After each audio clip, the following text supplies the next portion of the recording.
Hi, this is Nicholas Bell with IONCINEMA, here to review Bruce Lee, his greatest hits, a new disc set honoring the martial arts master, Hong Kong action star legend, released by Criterion on July 14th, 2020. It's a 7-disc set.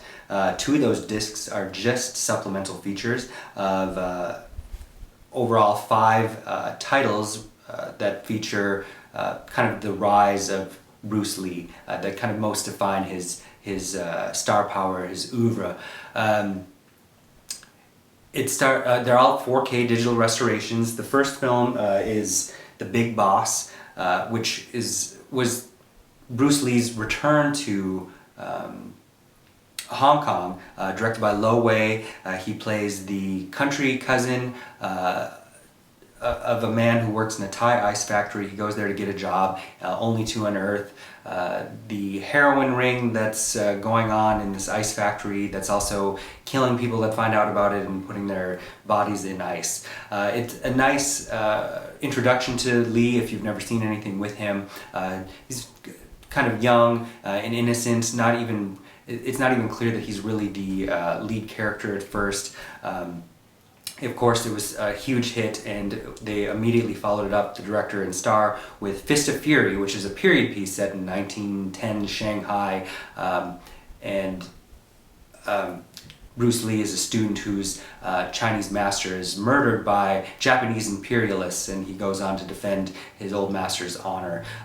There was a lot of trouble between the director and star, that ended their working collaboration. So the next film that Bruce Lee would do was The Way of the Dragon, that he directed himself in 1972, which has kind of a comedic tone to it. I'd even call it Chaplin-esque, because it's Bruce Lee traveling to Italy, where he's been hired to assist with a restaurant that is being pressured by the mob to buy the restaurant so they can take it over, and the owner doesn't want to. He ends up staying with the owner's daughter. But there's this early sequence where he goes to eat, I think it's at the airport, and doesn't speak the language, that kind of has some physical comedy to it that's entertaining.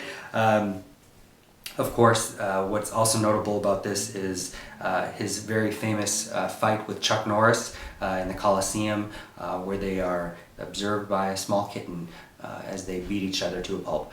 And then, of course, the next feature is the most iconic film that Bruce Lee ever would do, with Enter the Dragon, which was released just days after he tragically died at the age of 32. And that was directed by Robert Klaus. It also stars Jim Kelly and John Saxon, who play 3 fighters who attend this competition that's put on by this monk turned drug lord on a strange island, and Bruce Lee is actually working undercover to see if this man does in fact have an opium trade going on. Notably, Marlene Clark of Ganja and Hess stars very briefly as John Saxon's secretary.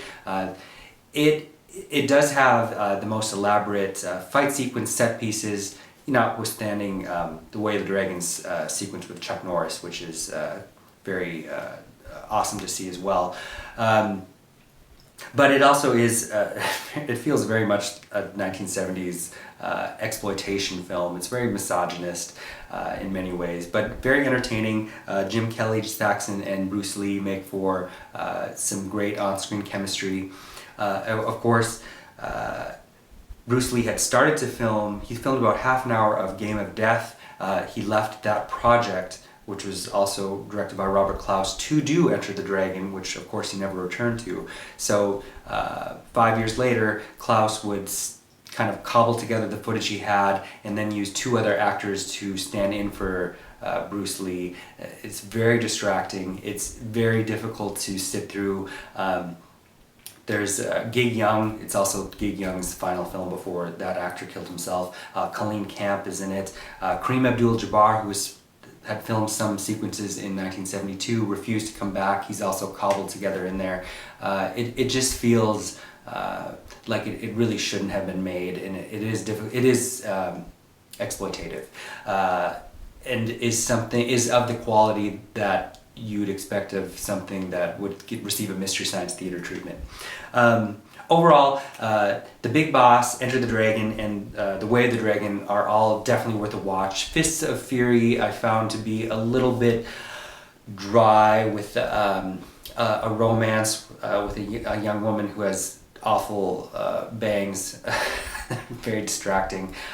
Each one of them, sans Game of Death, has spectacular choreography in the fight sequences, and really shows how what a master Bruce Lee was at his art, and how tragic it was that his life ended so shortly. And if you want to get that image of the demeaning depiction of Bruce Lee in Quentin Tarantino's Once Upon a Time in Hollywood out of your head, it's perfect time to pick up a copy of a very nicely assembled box set from Criterion.